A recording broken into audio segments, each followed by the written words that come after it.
Hey everybody, it's your boy Serg Dragon, and welcome back to another edition of the Heavens Monsters podcast. With me today is Xavier Hill. Once again, MVP is in the ring, so that can only mean one thing. Big things popping, little things stopping. Sit back, relax, and enjoy the view, because the Heavens Monsters podcast is for people better than you.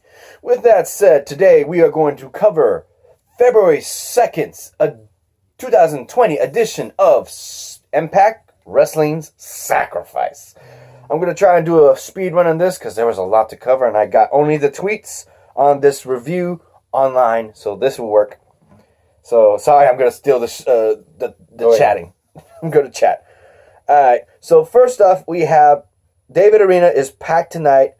Wait. How do you pronounce that? Louisville. Louisville is filled the excitement.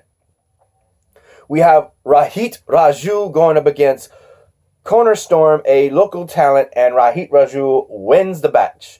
So this was just a bunch of mix-up of local talents and other people we've seen only on Impact Plus. Yeah. So that I got to see it, but trust me, there was problems with the audio because every time it was keep getting cut off. I was like, what the hell's going on?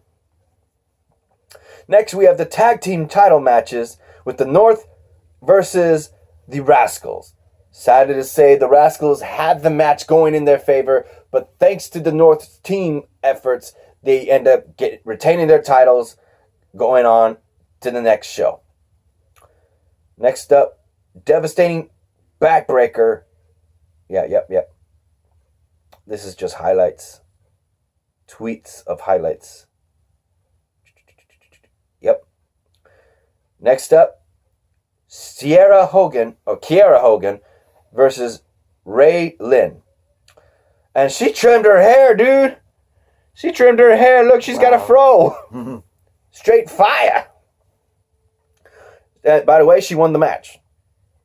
Kiera Hogan. Next up, we have Willie Mack going against Jay Badley. Jay Badley is a big man, but Willie Mack got the job done with the stunner. It was an actual match, but the ending was the stunner, just for the record. Okay. Next up was a weird one. AC Romero and Larry D go up against Madman Fulton and Dave Chris. For those who don't know who Lacey Romero is, he's a big boy. I mean, big. He's bigger than Fluffy. He is damn. Or Fruit just damn. He's so big, he's able to wreck people real fast. Which is weird because he moves like a freaking cruiserweight.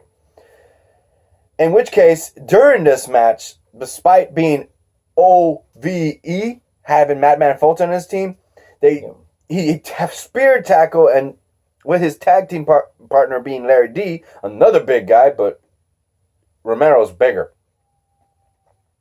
He ended up spear tacking and clothesline special and getting the win over OVE. Go figure. Wow. Next up, DaGa goes up against Jake Chris. In which case, Jake Chris, who was trying to get the win after the loss of his fellow OVE members, since even they're questioning, where the hell is Sami Callihan? And they're going around saying, we need a new leader, and Madman Fulton is looking at him and is like, hey, it could be you! Because he was looking for himself, and he's like, Madman Fulton gets in his face like, you the leader? Like, no, you could be the leader. But sadly to say, neither of them get the job done because DaGa gets his win over Jake Chris, and OVE is 2 for 2 on losing that night. Next up, we have Joey Ryan, Mr. Sleazy himself, goes against Joey Swinger. Joey Swinger actually throughout that night is trying to give him a video cassette, if not Willie Mack, of his best matches way back in the day. And it's a VHS tape. I was like, where you gonna find a thing that fits that? There are very few of those that actually play it. And he wanted him to stay and lay in the ring in his honor and stuff. Like, nope. He got him, got the win over him. Joey Ryland. Congratulations. My question about that: who the hell still uses VHS tapes in 2020? Apparently, Impact Wrestling, because they had a shit ton of them behind when they were doing the interview for Gut Chick. In which case, one of the trainers, you're not going to believe this, it's Johnny Bravo. Ah. I'm like, huh? He's been around for how long? What the? Makes no sense. Next up, we got Knockouts Championships match. Jordynne Grace defends her title against Havoc. These two powerhouse women would leave it in the ring, and Jordynne Grace would not once, not twice, but 4 times go for a sleeper hold on Havoc. Seeing as that she couldn't slam her because Havoc's size is way bigger than her, she kept trying to put her to sleep and did after the 4th successful time. Havoc did not make it easy for her, but her title defense was one not to forget. I was thinking, when is Havoc going to fight? Next up, we have a legend of TNA, one of the best tag team wrestlers, teamed up with the one, the only Cowboy James Storms. We have Chris Harris, the Wildcat, in the audience. Wow. This was before I watched TNA, for the record. Mm-hmm. In which case, they are honoring TNA, saying non-stop action returns for a pay-per-view. Yep. And some of the best superstars are going to be there, from past and present. Next, we have a no disqualification match for Moose and Rhino. For the record, it was a regular match between Moose and Rhino, but Moose goes for the low blow, and while he's holding his nuts, Rhino asks for a mic, and he says, "I didn't come here to win by disqualification. You want to up the antes? Let's make it no disqualification." And they did. But sadly to say, Moose still got the win. From what I understand, this was the end of the rivalry between Moose and Rhino. Damn. No jackhammer spear versus the gore. The dirty-handed tactics of Moose won the match. Next up, we have the main event. And it would be a non-title match on either side between champion versus champion. The World Impact Champion, Tessa Blanchard, goes up against the X-Division Champion, Ace Austin. And believe you me, Ace Austin was doing all sorts of dirty-handed tactics, including that freaking laminated, sharpened Ace card he carries around, throws it through the... It hurts. It stings, and especially when you get sweat in it. Ow, ow, ow. I know, a paper cut. It hurts. It annoys the hell out of you. And Ace Austin was countering Tessa Blanchard's move left and right with his own manpower against her. But surprisingly, he underestimated her to no end and kept trying to pin her, and it didn't get it. He kept arguing with the referee. Even when Tessa Blanchard tried to get finishing moves, she couldn't get him for the 3 count. She's getting frustrated and shocked as well. Mm-hmm. It was a 5-star match. I'm saying that right now. Intergender match, champion versus champion, 5-star. It was good between it. But the match ended in the favor of Tessa Blanchard getting the win. And while we do this, since I did a speed run, like I said, we got 10 minutes. My brother, let's go ahead. And so he's going to look up Impact for February 25th. It's time to do a shout out to the members of all of the Heavens Monsters podcast. Myself, Xavier Hill, Mike Henry, and Andre Mitchell. A link to our 3 YouTube pages will be in the descriptions down below, as always. And a remaining shout out to Terrence, aka Team Money, Renee, Chris Petrie, Pharaoh, and Delvin. All right, I'm still looking. Give me a second. Oh, no, I did. Okay, I didn't cut it. I thought I cut it for a second there because it's the other phone. I had to switch to the other phone. Okay, we're still rolling. Yep. All right. We're good. All right, here we go. We got the February 25th Impact Wrestling. So, first things first, we get a clip. So, I'm going to set it for you. There you go. There. We have a clip of last Saturday, since this is Tuesday now. Well, not today. Of the show. Dude, this was priceless. All that talk, all that ego of Ace Austin saying that he was going to win this match in the bag and actually probably hit.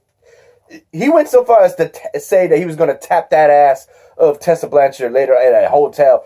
Nope. He comes after losing into the back, talks to one of the head guys and says, you know what?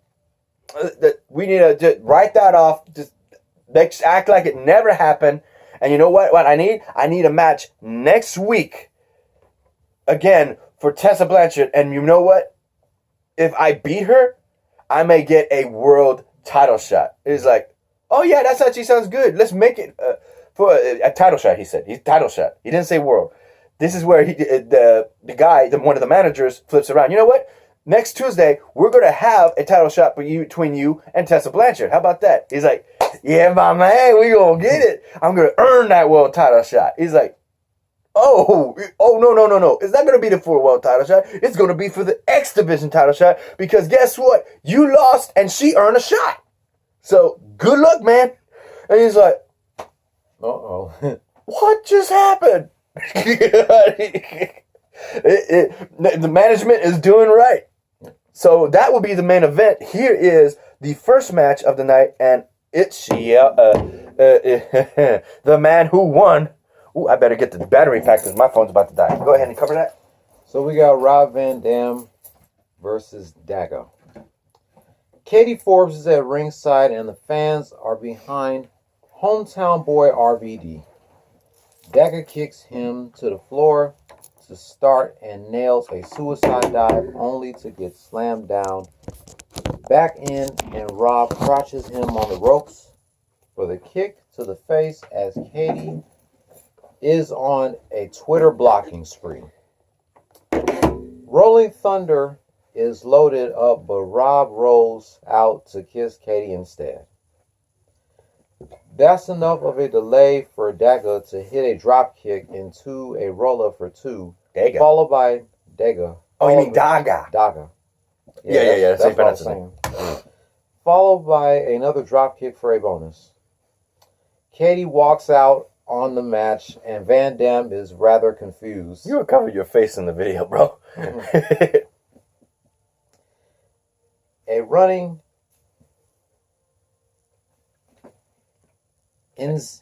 Enziguri puts Van Dam on the floor for the dive. But that's enough for Van Dam as he'll take the count out at 8 minutes and 52 seconds. Yeah, because this girl left because she's talking about how many people are hating on them. Yep. Like any good face, DaGa is rather annoyed at the result, and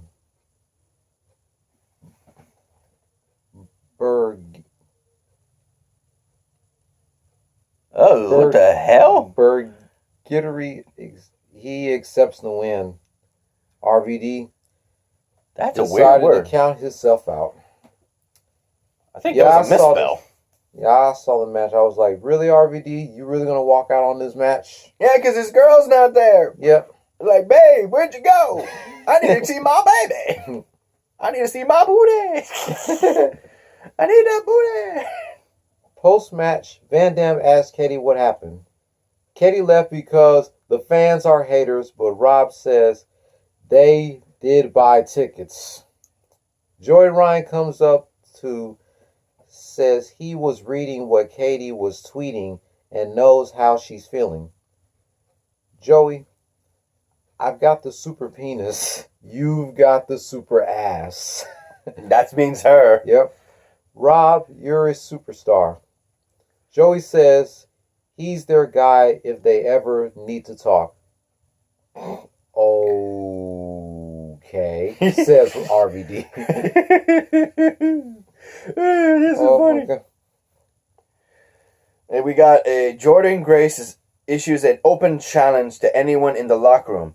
Madison Rayne then comes up to her and then tells her that doesn't want to hear anything from Grace until she has won the title 5 times since she's a queen, because that she considers herself that.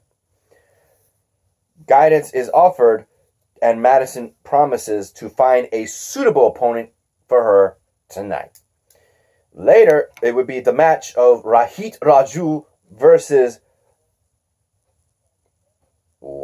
Zachary Wentz? Am I pronouncing that right? Yep, Zachary Wentz. Oh, I think that's one of the guys from the Rascals. Yeah, there it is. And the Rascals are here. There you go. Zachary, that's a white boy. The white boy.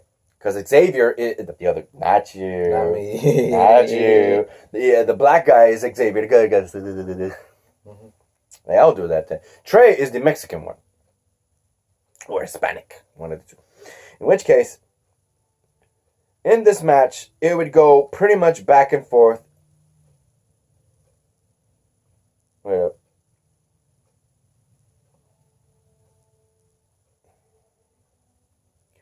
Suplex, Rahid grabs downward spiral for 2 more, but Wentz is right back with a cutter driver. A brawl on the floor distracts Wentz through, though, allowing Rahid allowed a swanton and hit the top rope double stomp for the pin.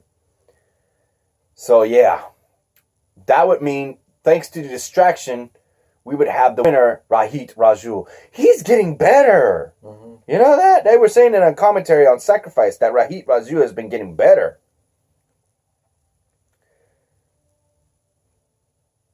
Yeah, this one's talking about the move post-match. We're going to video post up for a squad. Notices. Yep. Ace Austin is having a fit saying, why does Tessa Blanchard gets a title shot first? Don't worry, though, because he'll win tonight and become #1 contender. Tessa may be undeniable, but he is inevitable. I was like, what the hell? You think you're Thanos? Yeah.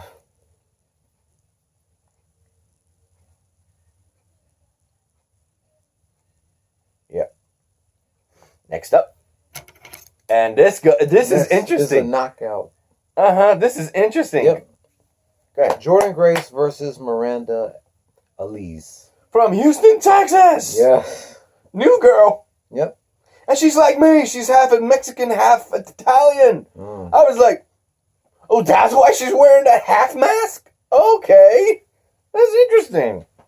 Go ahead. So this was pretty much a short match. Elise is challenging and has Madison Rayne in her corner. A charge at Grace doesn't go well as the champ pulls her down, only to get caught in a head scissors. Elise gets 2 off a forearm as Madison says Elise can't beat Grace without covering her. I love it when wrestlers try to sound smart but miss the point entirely. Back up and the Grace driver is blocked and Elise gets 2 off a cutter. Now that it matters, as the second Grace driver attempts to retain her title at 4 minutes and 5 seconds. Yeah. So this guy keeps the time too. Yep. He's a timekeeper. Yep, they're announcing that the North isn't sweating about TJP and Falaba next week. The two of them want to be like the North because they are tag team wrestling around here. They're just being cocky. We also have a promo once again of Chris Bay is coming to Impact.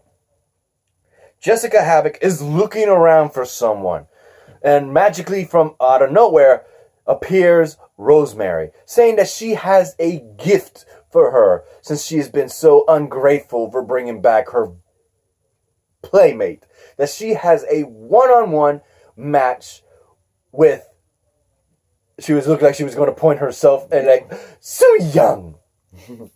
I was like, in a no DQ match. I was like, oh, yeah, here we go again. Yep. She even took care of that Father's James Mitchell as one thing. And another thing, we actually hear the voice of Jessica Havoc. Because of the fact that Father James Mitchell has always been her mouthpiece. So that was interesting to see that. Oh, damn, my phone's about to die too on this one. Thankfully, we're almost done. Yep. And we put the life-saving energy here. Where are you? Battery saver. There you go. Turn on.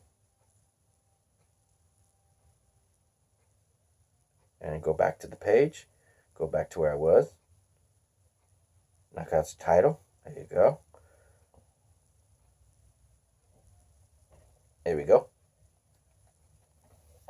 Michael Elgin versus Eddie Edwards. This was off camera. This was not even in the arena. This was a past match. Yep.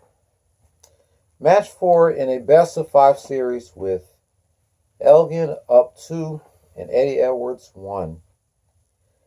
Elgin grabs a headlock to start and then shoulders him down, but Eddie snaps off a belly-to-belly suplex. That's fine with Elgin, who hits a slingshot elbow to the jaw to put Eddie down again. Elgin chops him down,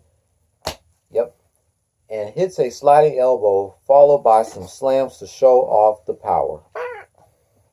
It takes a bit too long to go to the top, though, and Eddie brings him down with a suplex. The backpack stunner is broken up, so Eddie settles for a German suplex. Elgin blasts him with a clothesline, though. And we take a commercial break. Back with Eddie flipping out on another German suplex and hitting the low super kick to put them down. Eddie's Tiger Bomb gets 2, but he misses the moonsault. Some roll-ups give Eddie 2, but he has to avoid a sliding elbow, allowing him to roll Elgin up again. This time, Eddie Edwards beat Michael Elgin in 16 minutes and 14 seconds. So now they're tied 2-2. Yep. The tiebreaker will be next to come. Yep. Go ahead. The flashback moment of the week was Jeff Hardy winning the World Heavyweight Championship from Mr. Anderson at Against All Odds 2011. All right. Beep, beep, beep, beep, beep, beep, beep. Yep, we would have Scott D. What? How do you pronounce that? Scott D. Amar. Scott D. Amar. And Petey Williams are happy about the thought of TNA show on April 3rd.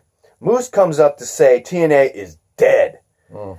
And that why celebrate people like Suicide and Chris Sabin and Petey? We are all actually... Oh, yeah. That's it. But you know the difference between... Petey Williams says this. You know the difference between all those names you mentioned and you, Moose? We are all actual champions at one point in time. You haven't.